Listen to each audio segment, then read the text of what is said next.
సవాల్ చేసి తోక ముడిచిన బోమన కరుణాకర్ రెడ్డి. ఆరోపణలు చేయటం, తోక ముడిచి పారిపోవడం బోమన కరుణాకర్ రెడ్డికి మొదటి నుంచి అలవాటే. ఇది ఇవాళ మొదలైంది కాదు. రాజశేఖర రెడ్డి సీఎం కాకముందు నుంచే చంద్రబాబు నాయుడు గారిని రాజకీయంగా ఎలా దెబ్బకొట్టాలని ఆలోచిస్తూ నిత్యం పనిచేస్తూనే ఉన్నాడు రాజశేఖర రెడ్డి.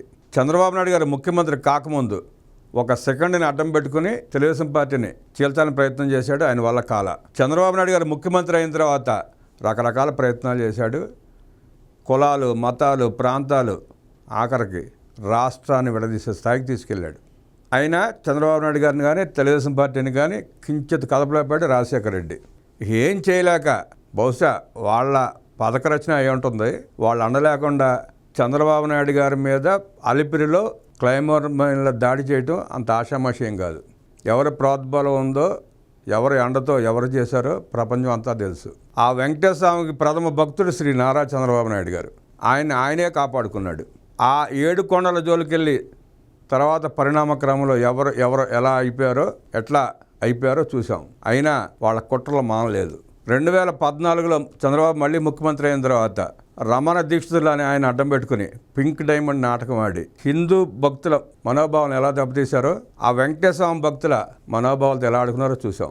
నాడు రమణ దీక్షితులు గారు కూడా వాళ్ళకు వంతపాడి ఆయన ఏ వాసించి చేశాడో, ఏ ప్రయోజనం పొందడం కోసం చేశాడో దేవుడికి తెలియాలి. అంత అలర చేశాడు ఆయన.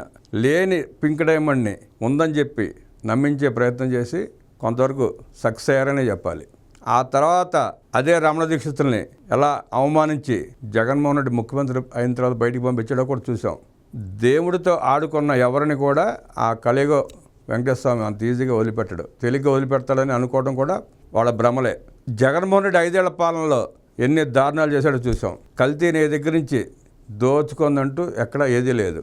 5 సంవత్సరాల్లో వైవి సుబ్బారెడ్డి, బోమన కరుణాకర్ రెడ్డి చేసిన అరాచకాలు మామూలుగా చేయలే. ఆ నల్ల రాయిని చెప్పుతో కొడితే ఏమొద్దన్న బోమన కరుణాకర్ రెడ్డిని నాడు రాజశేఖర రెడ్డి చైర్మన్ చేశాడు, తర్వాత జగన్మోహన్ రెడ్డి చైర్మన్ చేశాడు. ఇప్పుడు కొత్తగా మళ్ళీ గోశాలలో గోల్మృతి అంటూ ఫేక్ ఫోటోలు పెట్టి ఫేక్ ప్రచారాలు మొదలుపెట్టాడు. గోశాల దగ్గర రమ్మంటే హౌస్ అరెస్ట్ అంటూ నాటకాలు ఆడాడు, డ్రామాలు ఆడాడు, రోడ్డు మీద పడుకున్నాడు. హౌస్ అరెస్ట్ చేస్తే రోడ్డు మీద వచ్చి ఎట్లా పడుకున్నాడు ఆయనే చెప్పాలి సమాధానం ప్రజలకి. అంటే గత 10 నెలల నుంచి రకరకాల ఎత్తులేశారు, అన్నీ చిత్తవుతూ వచ్చారు, ప్రతి చోట ఫెయిల్ అవుతూ వచ్చారు. ఆఖరికి మళ్ళీ వెంకటేశ్వర స్వామి పేరు చెప్పి రాజకీయం చేస్తే ఏమైనా కాస్త హిందువుల్లో అలజడి వస్తుందేమో, ప్రభుత్వం మీద వ్యతిరేకత తీసుకొద్దామని ప్రయత్నం చేశారు, అది కూడా ఫెయిల్ అయ్యారు. ప్రతిసారి హిందువుల మీదే నాస్తికుడు ముసుగులో ఉన్న అన్ని మతస్థుడు ఎందుకు దాడి చేస్తున్నాడో ప్రజలంతా ఆలోచించాలి, అర్థం చేసుకోవాలి. ఆయన నాస్తికుడు ముసుగులో ఉన్న అన్ని మతస్థుడు. ఆయన గత చరిత్ర చూస్తే తెలుస్తుంది ఆయన పరిస్థితి ఏంటి అనేది. 2023లో మళ్ళీ చైర్మన్ అయిన తర్వాత తన అన్న బోమన సుబ్రహ్మణ్య రెడ్డిని తీసుకొచ్చి శ్వేత డైరెక్టర్ని చేశాడు. ఆయన పరమ నాస్తికుడు, క్రైస్తవ మత ప్రచారకుడు. అలాంటి వ్యక్తిని తీసుకొచ్చి శ్వేత డైరెక్టర్ని చేశాడు. శ్వేత అంటే తిరుమల తిరుపతి దేవస్థానంలో పనిచేసే ఉద్యోగస్తులకు ట్రైనింగ్ ఇచ్చే ఇన్స్టిట్యూట్. అలాంటి సంస్థలో అన్ని మతస్థుడైన బోమన సుబ్రహ్మణ్య రెడ్డిని తీసుకొచ్చి డైరెక్టర్ని చేసి ఏం చేద్దాం అంటున్నారో జగన్మోహన్ రెడ్డి, బోమన కరుణాకర్ రెడ్డి సమాధానం చెప్పాలి. నిన్న TV5 మూర్తి గారు మాట్లాడుతూ ఆయన బండారం అంతా బయటపెట్టాడు. బోమన సుబ్రహ్మణ్య రెడ్డి ఏంటి, ఆయన చరిత్ర ఏంటి, మొత్తం పోసకొచ్చినట్టు చెప్పాడు. ఆయన డైరెక్టర్ చేసిన క్రమంలో తిరుమలలో ఆయనకి స్థలం కూడా కేటాయించారు ఇల్లు కట్టుకోవడానికి. ఏనాడు టీటీడీ గురించి కానీ వెంకటేశ్వర స్వామి గురించి కానీ మంచి మాటలు చెప్పిన పాపాన పోని, పైగా విమర్శించిన బోమన సుబ్రహ్మణ్య రెడ్డికి ఎలా ఇల్లు కేటాయించారు, స్థలం కేటాయించాడో, ఎలా డైరెక్టర్ని చేశాడో జగన్మోహన్ రెడ్డి ప్రజలకు సమాధానం చెప్పి తీరాలి. పుట్టిన ప్రతి ప్రాణి గిట్టక మానదు, తప్పదు, ఏదో ఒక రోజు పోవాల్సిందే. అలాగే గోవులు వయసు పెరిగే కొద్దీ పోతూ ఉంటాయి, మళ్ళీ పుడతూ ఉంటాయి. గోవులే కాదు, మనుషులైనా అంతే, ఎవరో శాశ్వతం కాదు ఈ భూమి మీద. అలా కొన్ని వయసు మళ్ళిన ఆవులు చనిపోతే వాటిని కూడా రాజకీయం చేసి ఏదో లబ్ధి పొందాం అనుకున్నాడు బోమన కరుణాకర్ రెడ్డి. అలా చేపట్టే ఆయన బతుకంతా బయటపడింది. ఇప్పుడు ఇక నిన్న డ్రామా సవాల్ చేశారు. పల్లా శ్రీనివాస్ యాదవ్ గారు రమ్మన్నాడు గోశాల దగ్గరికి, వస్తారని ఆయన కూడా బెంకాలు పలికాడు. టీడీపీ నుంచి నాయకులంతా అక్కడికి వెళ్ళారు, ఎమ్మెల్యేలు. బోమన కరుణాకర్ రెడ్డి మాత్రం పారిపోయాడు. వచ్చి నిజాలు విని తట్టుకునే ఓపిక లేక ప్రచారం కోసం మాత్రం బోమన కరుణాకర్ రెడ్డి చేసేటంత వాస్తవం తెలుస్తున్న నిజం. ఆయనకు తోడు జబర్దస్త్ స్క్రిప్ట్ ఆర్టిస్ట్ రోజారెడ్డి, ఇంకా కొంతమంది. మీకు జబర్దస్త్ స్క్రిప్ట్లో ఎలా నటిస్తారో అలాగా నటించారు నిన్న వీళ్ళంతా. ఆడంగులో ఉంది, మరి పోలీసులు అందా ఎవరినందో కూడా తెలియదు. ఆడంగులు ఏంటి, ఆ మాట ఏంటి, ఆ భాష ఏంటి? పోలీసులు అంటే పోలీసులు కేసు పెట్టి విచారణ చేయాలి, ఆవిడని అరెస్ట్ చేయాలి. లేదు అక్కడికి వచ్చిన నాయకులను మగాళ్ళని అంటే ఆడంగులంటే ఏం మాట్లాడాలో కూడా అర్థం కావట్లేదు. ఆవిడ భాషకి అంత దిగజారిపోయి మాట్లాడుతుంది రోజారెడ్డి. మగవాళ్ళంటే కనుక ఆడంగులని ఆ మాట ఆవిడ అనుంటే ఆవిడ భర్త కూడా మగాడే. మరి ఆవిడ ఆలోచించుకోవాలి. ఆవిడ వాడిన పదానికి మగవాళ్ళకి అన్వయించుకోవాలా, లేదంటే పోలీసుని అందా? తిరుమలలో రాజకీయాలు చేసిన వారందరూ నష్టపోయారు, భారీ మూల్యం కూడా చెల్లించారని చరిత్ర చెబుతున్న వాస్తవం. ఇవేవీ పట్టని వైసీపీ నేత టీటీడీ మాజీ చైర్మన్ బోమన కరుణాకర్ రెడ్డి మాత్రం తిరుపతిలో హైడ్రామా నడిపించారు. టీటీడీ గోశాల పరిశీలనలకు వస్తానని చర్చకు సిద్ధమని సవాల్ చేసిన ఆయన చివరకు తోక ముడిచి అడ్డంగా దొరికిపోయారు.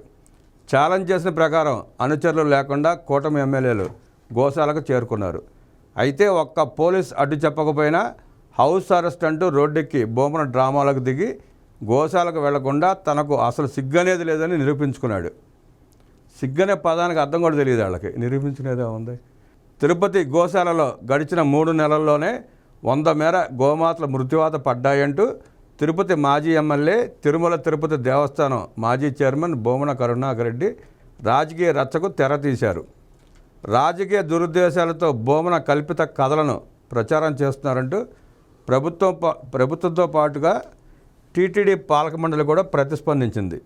అప్పటికి ఆగని బోమన టీటీడీ ప్రభుత్వ ప్రకటనలపైన మరోమారు విమర్శలు చేశారు. పొంతలు లేని ప్రకటనలు చేస్తున్నారంటూ ఆయన చేసిన వ్యాఖ్యలు కూటమి ప్రభుత్వాన్ని అసహనానికి గురి చేశాయి. ఈ క్రమంలో బోమనపై టీడీపీ రాష్ట్ర అధ్యక్షుడు పల్లా శ్రీనివాస్ యాదవ్ మండిపడ్డారు. దమ్ముంటే ఈ విషయంపై చర్చకు సిద్ధమా ఆయన సవాల్ విసిరారు. తప్పుడు ఆరోపణలు చేసినందుకు సమన్వయం పాటించాల్సిన బోమన పల్లా సవాల్కు తాను సిద్ధమేనని ప్రకటించి చివరకు తోకముడిచారు. ఈ క్రమంలో చర్చ కోసం కూటమిలోని టీడీపీ, జనసేన, బీజేపీ నేతలు తిరుపతిలోని గోశాలకు చేరుకున్నారు. కేవలం నేతలు, వారి సెక్యూరిటీ గార్డులు మాత్రమే వచ్చారు. బోమన సవాల్ చేసినట్లుగా టీడీపీ నేతలు మాత్రం అనుచరులు లేకుండా అక్కడికి వచ్చారు. గోశాల వద్దకు కూటమి ఎమ్మెల్యేలు పులవర్తి నాని, బొజ్జల సుధీర్ రెడ్డి, ఆరణి శ్రీనివాసులతో పాటు టీటీడీ సభ్యుడు భానుప్రకాష్ రెడ్డి తదితరులు వెళ్లారు. గోశాలను పరిశీలించడానికి బోమన వస్తాడేమో అని ఎదురు చూశారు. ఎంతకీ రాకపోవడంతో అక్కడి నుంచే బోమన కరుణాకర్ రెడ్డికి వారు ఫోన్ చేశారు. అసత్య ఆరోపణలు చేయడం కాదని క్షేత్రస్థాయికి రావాలని కోరారు. పోలీసుల సూచనల మేరకు 5గురితో రావాలని ఆయనను కోరారు. ఎమ్మెల్యేల ఫోన్ నేపథ్యంలో గోశాలకు వస్తానని బోమన తెలిపారు. పోలీసులు కూడా బోమన వెళ్లేందుకు అభ్యర్థన చెప్పలేదు. పోలీసులు తనని అడ్డుకుంటారనే ధీమాతో ఉన్న బోమన కరుణాకర్ రెడ్డి అందుకు విరుద్ధంగా జరగడంతో కంగుతిని కొత్త నాటకం ప్రారంభించాడు. తన నివాసం నుంచి సుమారుగా 2000 మందిని వెంటబెట్టుకుని గోశాలకు బయలుదేరాడు. దీంతో ఆయన ఊహించినట్లే పోలీసులు వారిని అడ్డుకున్నారు. గోశాలకు గుంపులుగా వెళ్లొద్దని పోలీసులు సూచించారు. కార్యకర్తలతో కాకుండా హడావుడి లేకుండా గోశాలను సందర్శించి మీడియాతో మాట్లాడి శాంతి భద్రతకు విఘాతం కలగకుండా వెళ్ళిపోవాలని చెప్పారు. బోమన కరుణాకర్ రెడ్డి మరో 3 ముఖ్య నేతలను మాత్రమే అనుమతిస్తామని చెప్పి అడ్డుకున్నారు. వెంటనే బోమన కరుణాకర్ రెడ్డి రోడ్డుపై పడుకుని డ్రామా మొదలుపెట్టాడు. తనను గృహ నిర్బంధం చేశారని కళ్ళబొల్లి మాటలు మొదలుపెట్టాడు. మాజీ మంత్రి రోజా ఆయన పక్కనే కూర్చుని పోలీసులపై విరుచుకుపడ్డారు. గోశాలకు రమ్మని ఫోన్లు చేసి పోలీసులతో అడ్డుకుంటారా, మమ్మల్ని ఎదుర్కోలేకనే పోలీసులతో అడ్డుకుంటున్నారని రోజా ఆరోపించారు. ఈ ఆరోపణలపై తిరుపతి జిల్లా ఎస్పీ హర్షవర్ధన్ రాజు స్పందించారు. ఎవరిని గృహ నిర్బంధం చేయలేదని ఎస్పీ తెలిపారు. శాంతి భద్రతలకు విఘాతం కల్పించకుండా గోశాలను ఏ పార్టీ నేతలైనా సందర్శించవచ్చని ఆయన అన్నారు. గత 5 ఏళ్ల పాలనలో టీటీడీలో అనేక అక్రమాలు చేశారు. అనేక రకాలుగా అక్రమాలు చేసి దోచుకున్న సంగతి తెలుసు అందరికీ. ఈ రోజారెడ్డి గారే తిరుమల ఎన్నిసార్లు లేదో వారానికి చూసాం. ఎప్పుడు వెళ్ళినా 100, 150, 200 మంది తీసుకువెళ్ళేది. వాళ్ళందరి దగ్గర టికెట్లు డబ్బులు వసూలు చేసిందని చెప్పి ప్రచారం కూడా జరిగింది. అలాంటి మనిషి నిన్న కూర్చుని ఇష్టం వచ్చినట్టుగా మాట్లాడుతుంది ఆవిడ. ఒక నాస్తికుడి ముసుగులో ఉన్న అన్ని మతస్థుల పక్కన కూర్చుని హిందువుల మీద, హిందూ దేవాలయాల మీద ఆవిడ నోటికొచ్చినట్టు మాట్లాడింది. బోమన కరుణాకర్ రెడ్డి అంటే నాస్తికుడు కాబట్టి ఆయన ఏం మాట్లాడినా చెల్లిపోతుంది. అసలు ఆయన్ని టీటీడీ చైర్మన్గా నియమించడమే పెద్ద ఘోర తప్పిదం జగన్మోహన్ రెడ్డిది, రాజశేఖర రెడ్డిది. ఏం చేద్దామని నియమించారో వాళ్ళకి తెలుసు, ప్రజలకు కూడా తెలుసు. తప్పుడు ఆరోపణలు చేశారు, దొంగ ఫోటోలు పెట్టారు, చర్చికి రమ్మంటే రాకుండా పారిపోయాడు, వంకతో పారిపోయాడు, 2000 మందిని తీసుకుని వస్తానంటాడు. 2,000 మంది తీసుకొస్తే గోశాలకు తీసుకెళ్తే గోవులు బెదిరిపోవా? లేదంటే జగన్మోహన్ రెడ్డి మిర్చి యార్డులో రైతు ఓదార్పు యాత్ర అని చెప్పి బయలుదేరినప్పుడు మిర్చి యార్డులో ఆ టిక్కీలు ఎత్తుకుపోయిన సంగతి చూసాం.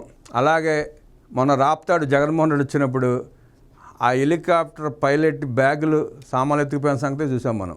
అలాగే ఇప్పుడు కూడా మళ్ళీ ఇంతమందిని వేసుకెళ్తే అక్కడ లేక దోళ్ళు ఉండే చిన్న చిన్న దోళ్ళు వాటి ఎత్తుకుపోతారు అన్న భయంతో కూడా అడ్డగించి ఉండొచ్చు, పోలీసులు వద్దని ఉండొచ్చు. లేదంటే అంతమంది వస్తే జీవాలు బెదిరిపోతాయన్న భయం కూడా ఉండి ఉండొచ్చు. అసలు 5గురు నమ్మన్నారు కదా, మీకేంటి బాధ రాటాకి? నువ్వు సవాల్ చేసావు, ఆరోపణ చేసావు, వచ్చి నిరూపించమన్నారు. రాటాకి భయం ఎందుకు కరుణాకర్ రెడ్డి గారు మీకు అని ప్రజలు నిలదీస్తున్నారు. తిరుపతిలో ప్రజలు దుమ్మెత్తిపోస్తున్నారు ఈ నాటకాన్ని చూడలేక. ఇకనైనా శ్రీవారితో ఆటలాడటం మానేయండి. మీకు మంచిది కాదు, మీకు మంచిది కాదు. తిరుమల వెంకటేశ్వర స్వామితో రాజకీయాలు చేయటం అంటే ఘోర తప్పిదం. దాని పరివాసనాలు ఎట్లా ఉంటాయో కూడా మీకు తెలుసుకోవడం ఇంకా ఏదో చేయాలని చూస్తున్నారు. గతంలో ఏం జరిగినాయో చూశారు మీరు. ఎంతమంది ఎన్ని కుట్రలు చేసినా, చంద్రబాబు నాయుడు గారిని భౌతికంగా లేకుండా చేద్దామని ప్రయత్నాలు చేసినా ఆ వెంకటేశ్వర స్వామి ఎలా కాపాడుకున్నాడో కూడా ప్రజలంతా చూశారు, రాష్ట్రం అంతా చూసింది, దేశం అంతా చూసింది. చంద్రబాబు నాయుడు గారికి పునర్జన్మ ఇచ్చాడు వెంకటేశ్వర స్వామి. అదే నేపథ్యంలో ఆ తిరుమల కొండలను ఎగతాళి చేసిన వాళ్ళ పరిస్థితి కూడా ఏమైందో చూసాం. ఆ వెంకటేశ్వర స్వామి ఎలా శిక్షించాడో కూడా చూసాం. గతాన్ని మర్చిపోబాకండి, గుర్తు చేసుకోండి. దేవుడి మీద హిందువుల మనోభావాలను అడ్డం పెట్టుకుని రాజకీయ ప్రయత్నాలు మానేయండి, మంచిది కాదు. ఇప్పటికే అధమపత్రాలను దిగజారిపోయారు, ఇంకా దిగజారిపోతారు. రాజకీయాన్ని రాజకీయంగా చేయడం చూడండి, రాజకీయంలా చేసే ప్రయత్నం చేయండి. అసెంబ్లీకి రండి, పోరాడండి, ప్రజల తరపున ప్రశ్నించండి.